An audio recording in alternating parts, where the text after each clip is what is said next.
Halo, selamat datang di channel YouTube Fuadla. Sebelum mendengarkan audiobook 2 Barista, teman-teman bisa subscribe, like, and share video ini. Oke, terima kasih. Selamat mendengarkan.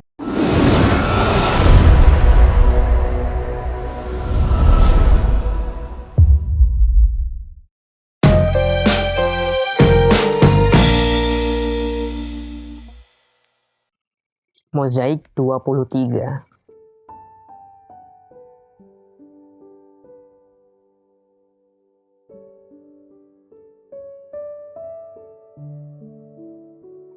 Kenal Malia Swanda?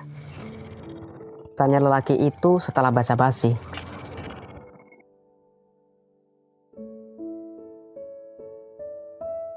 Aku mengernyitkan dahi, memperhatikan Juan yang sesekali melegakan remaja SMA yang meminta selfie bersamanya. Ia pun tersenyum menghadap kamera ponsel. ABG itu nampak histeris berhasil foto dengan desainer Indo yang tampan. Kenal? Dulu seangkatan kita kan? Jawabku setelah gadis-gadis itu berlalu.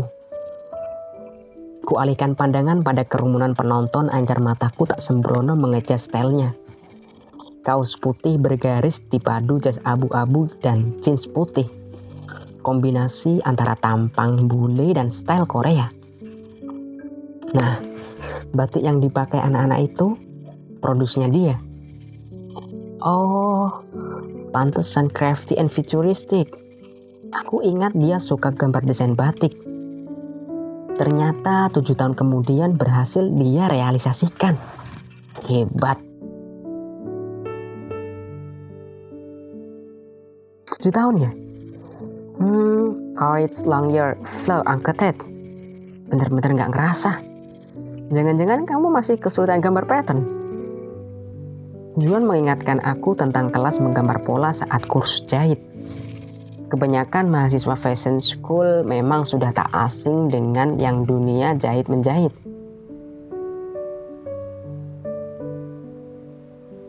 Mereka belajar di fashion school notabene berkaitan dengan bisnis keluarganya. Sementara aku masih sangat awam ini kesulitan mengerjakan tugas dan Juanlah yang rela membimbingku kala itu. Entah pola draping, pola kombinasi, atau pola konstruksi, ia bersedia menjawab pertanyaan ringan dariku setiap waktu. Ternyata memang gak pernah aku amalkan ilmu pattern itu. Itu tugas penjahit. Dasar akunya desainer abal-abal. Oh my, you was my great effort and time. Keluhnya. Minta maaf suhu. Mungkin kalau aku semakin sukses dan profesional nanti, pasti bermanfaat. Ia tersenyum simpul. Harus dong, you have to be a successful designer. Bakat kamu sayang banget kalau dikubur. Kamu harus temukan orang-orang yang satu frekuensi biar gak stuck. Lagi-lagi aku teringat cara Juan menyupportku kala itu. Ia selalu berkata dengan penuh keyakinan seolah aku memang berhak punya mimpi besar. Kini ia telah menikmati hasil kerjanya selama 7 tahun. Hingga aku menyaksikan kepopulerannya yang tetap luwes melayani beberapa sapaan orang atau request selfie di depan panggung ini. Oh ya, gimana kabar Bian? Aku mengalihkan topik tentang pacarnya. Bianja Sugihadi, seorang psikolog magang di Rumah Sakit Yogyakarta. 2 kali bertemu dengannya di Gilbert School. Masih kuingat tatapannya yang tajam. Juan menaikkan satu alisnya. She's taken now. Sudah menikah? Oh, sorry. Aku nyengir bersalah. Don't be, I was the one who end our relationship. Aku yang mutus Bian. So, tanganku menunjuk ke arahnya. Me, ia tertawa lebar memamerkan giginya yang rapi. Still available, but somehow occupied to think about marriage. Aku tak pernah tahu apa yang memicu keretakan hubungan Bianca dan Juan. Tapi Friska pernah berkelakar. Jangan-jangan perlakuan Juan padaku adalah alasan terberat. Tentu saja aku tertawa mendengar omong kosong itu, karena kami tak punya hubungan apa-apa. Kamu hari ini habis lihat advertising show ini di IG atau denger radio? Tanyanya lagi. Ia membersihkan kacamatanya dengan sapu tangan dan memakainya lagi di atas hidung mancung. Tak bisa kupungkiri, bingkainya yang keemasan membuat pandangan matanya semakin elegan. Aku menggeleng. Nggak baca iklan dimanapun, kebetulan aja lagi jalan-jalan. Itu namanya telepati. Boleh juga. Tidak sendiri kan? Sama teman tadi. Oh, suami nggak diajak? Entah kenapa pertanyaan itu membuatku kikuk. Aku terdiam beberapa saat. Jemariku yang dipenuhi lukisan Mehendi berpeluh. Ada kok, lagi di atas. Kenalin ya, I am curious of a man who call win a queen like you. Kelakarnya. Tepat saat itu juga HP-ku berbunyi dan muncullah nama Mehabbi pada layarnya. Segera ku pencet tolak. Ku baca salah satu chat WA yang berjibun di sana. Asyir balqata halman yu'iru jannahahu la'ali ila man qad hawaitu atiru. Wahai kawanan burung koto, adakah di antara kalian yang sudi meminjamkan sayapnya? Mungkin aku bisa terbang ke tempat orang yang kukasihi. Kutipan syair Arab itu mengingatkan aku atas gombalan yang sering Mas Afas kirimkan saat tunangan dulu. Ia pernah begitu jenaka menganalogikan cintanya dengan jar majrur, siqat muntahal jumu, amil maknawi tajarud, bahkan tanazu. Bisa-bisanya kaidah gramatikal itu ia rangkai menjadi rawian mesra. Tapi muncul chat lain yang membuatku makin sebal. Sayang, tadi Mei ku ajak makan siang, karena dia pasti malu jika tidak diajak. Sementara kita berdua ini kan sudah seperti di rumah sendiri kalau di rumah di Hasni. Kamu kemana aja tuh sayang? Pengen makan bakso berdua nih. Lagi-lagi HP-ku berdering oleh telepon Mas Afas yang tiada jeda. Tapi setiap kali deringnya itu terdengar, saat itu juga jemariku memencet tolak. Hingga tanpa sadar Juan melirik kelakuanku. Jangan-jangan dia memang gak ikut. Tapi segera ia relat. Sorry, just kidding. Pipiku memerah.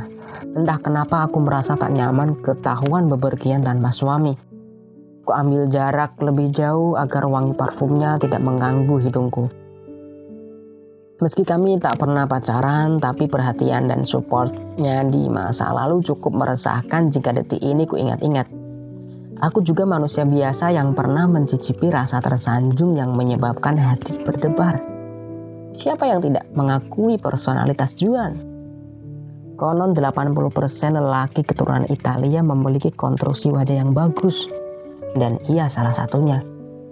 Ditambah pekerjaannya sebagai desainer menyebabkan ia tak pernah salah memilih kostum. Tak pernah kampungan dalam menonjolkan style. Beberapa menit kami sama-sama memperhatikan host memandu acara memanggil remaja naik panggung untuk berbagi door prize.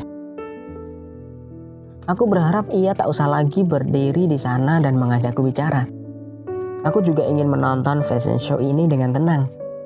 Tapi ia masih tetap saja mematung, membenamkan kedua tangan ke saku jeansnya. Sorry, tadi cuma nebak. Aku kan dulu pernah jadi penebak handal. Ingat gak waktu bareng-bareng tim di JSC? Kamu pengen beli laptop, lalu kamu bilang sudah bawa uang, ternyata ATM ketinggalan. Waktu itu kamu malu buat pinjam uang. Aku tertawa garing. Iya, aku ingat waktu itu. Masih ingat juga momen habis nonton fashion show di Sapir? Kamu nyempetin waktu buat ngajarin teori sujud sama Fatihah, ingat? Aku nyengir. Ingat juga. Tak kusangka aku pernah sepeduli itu dengan ibadah seseorang lelaki yang tak ada hubungan darah apapun. Di suatu sore, hujan lebat mengguyur Jogja dan kami berlima terdampar di masjid belakang mall. Sambil menunggui cuaca terang, ku intip gerakan sholat Juan masih belepotan. Maklum, Dia belum disiplin sholat 5 waktu. Saat itu ia jamaah bersama Iwan dan Om Rahmat, mentor jahit kami. Usai ku intip sholat berjamaah itu, sepanjang jalan obrolan kami hanya soal wudhu dan sholat. Bagaimana kening harus ditempelkan, jempol kaki harus turut bersujud, dan sebatas apa air harus membasuh muka. Hingga seseorang yang berada di seberang meja KFC mengira kami suami istri. Karena tidak ada indikasi pacaran yang romantis layaknya anak kuliah pada umumnya.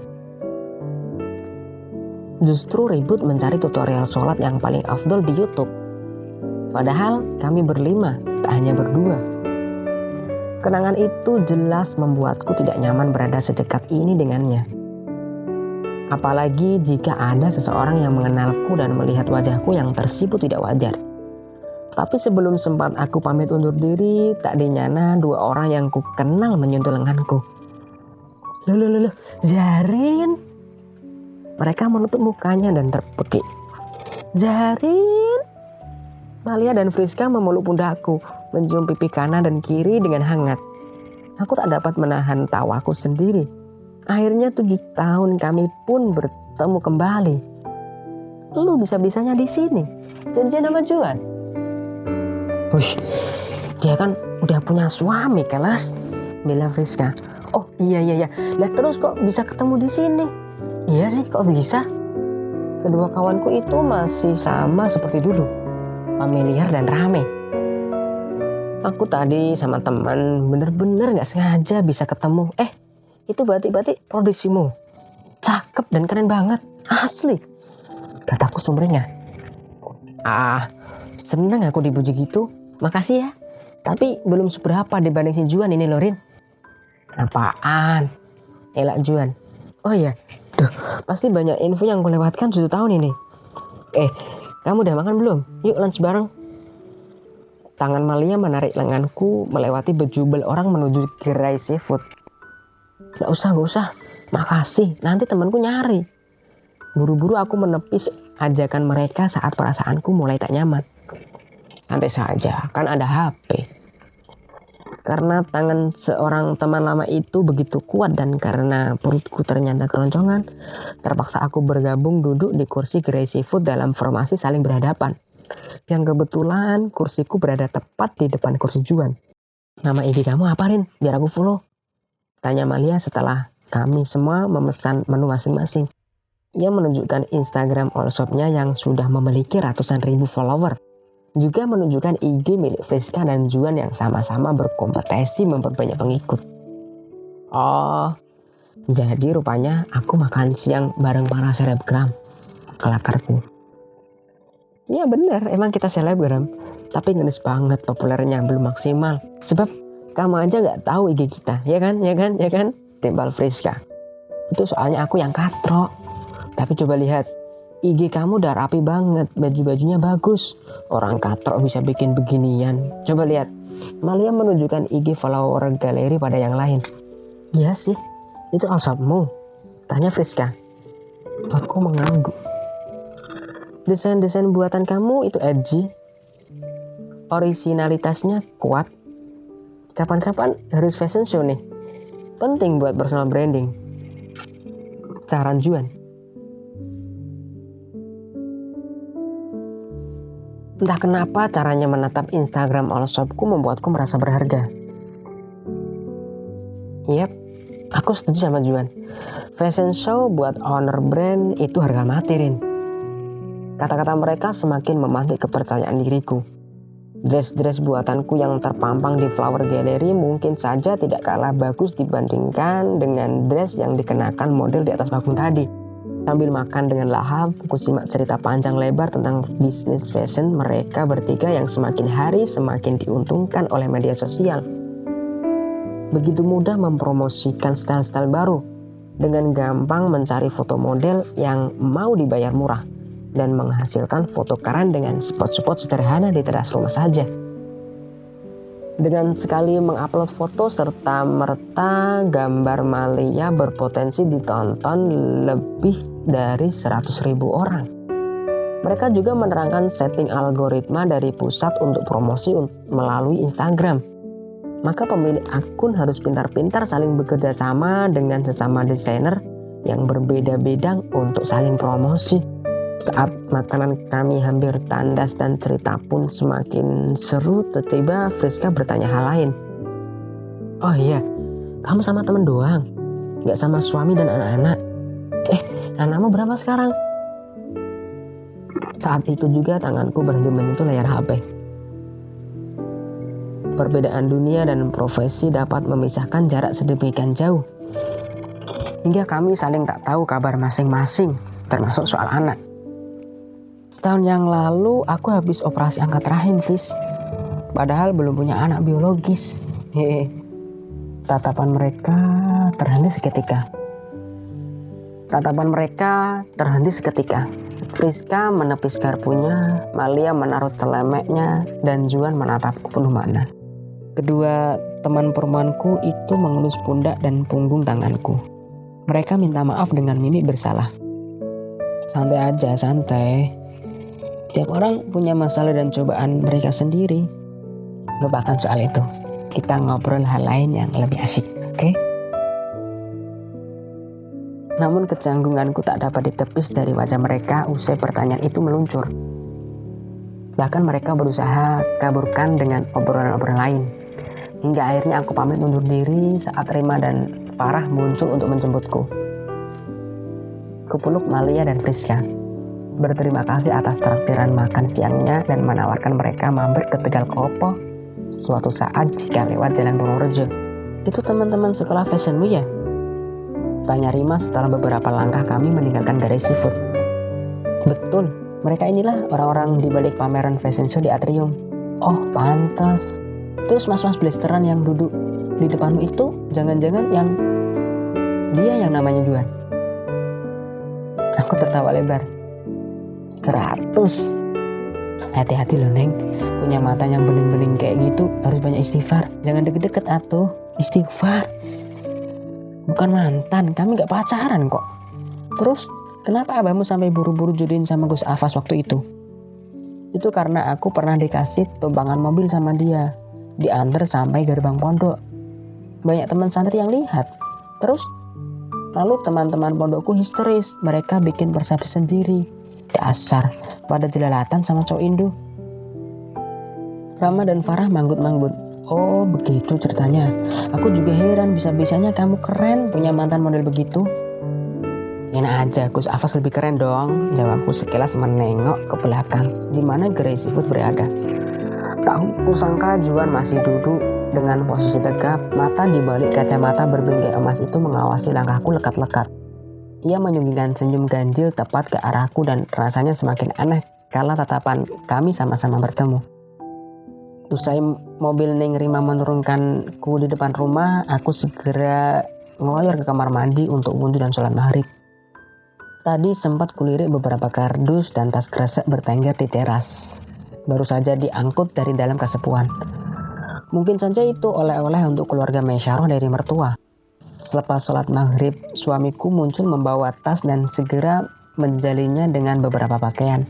Aku masih ingat chat Mesyarah tempo hari tentang permintaannya untuk melahirkan di Dieng. Waktunya telah tiba. Sengaja aku menyelesaikan wirid di atas sajadah tanpa menyapa Mas Afas satu patah kata pun. Hingga ia yang lebih dulu mendekatiku dan mengulurkan tangannya agar aku sungkem padanya. Duh, ku tepuk jidat. Harus wudhu lagi nih. Padahal mau sekalian sholat isya. Pekiku usai mencium punggung tangannya. Aku bangkit dan buru-buru ke kamar mandi untuk kembali wudhu.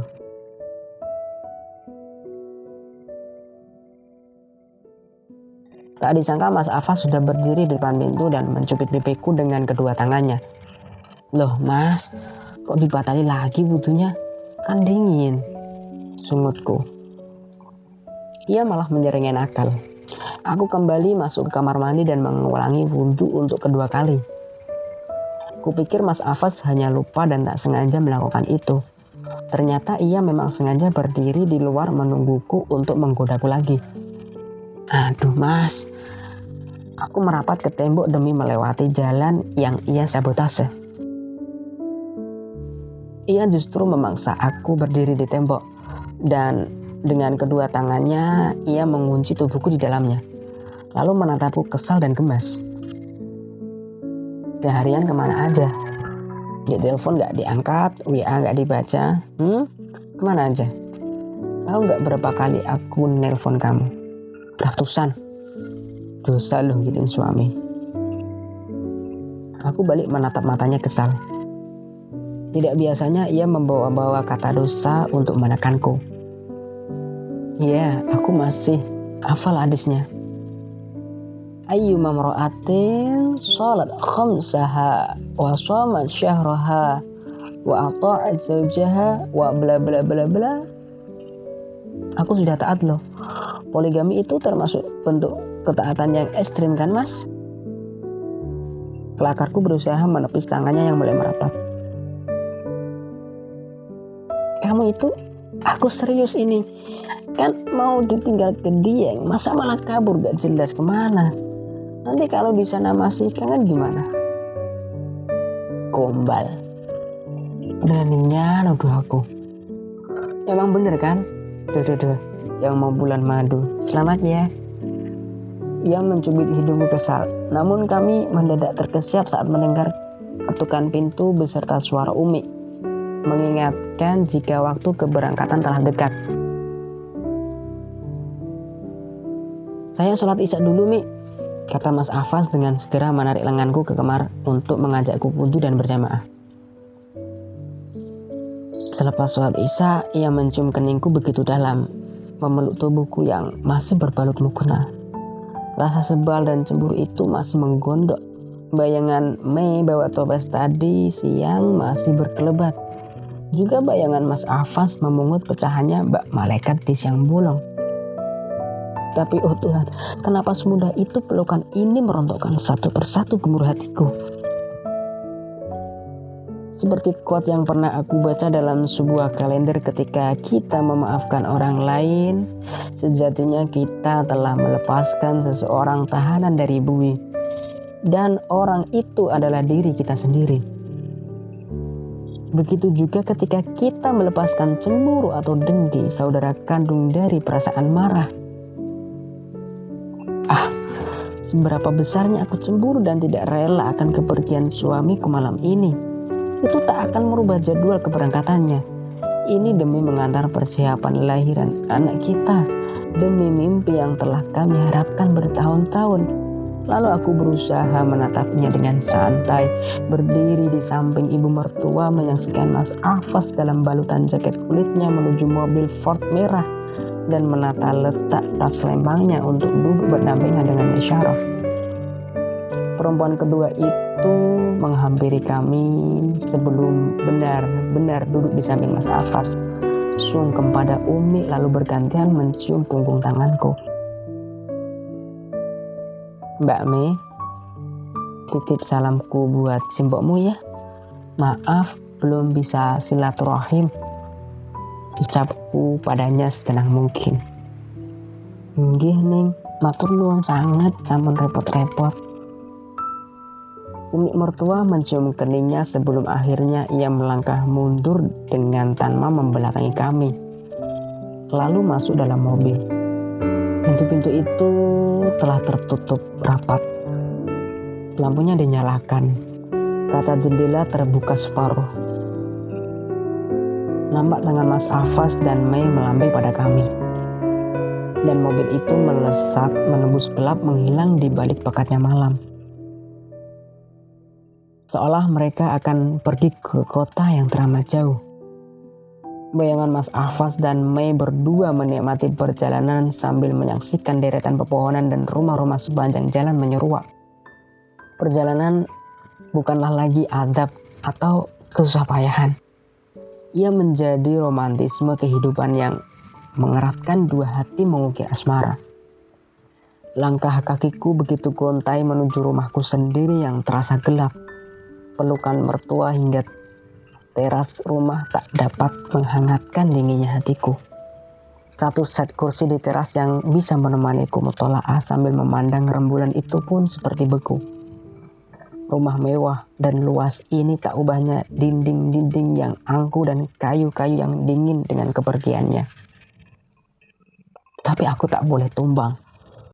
Membiarkan kesedihan hinggap dalam jiwa tak akan merubah apapun.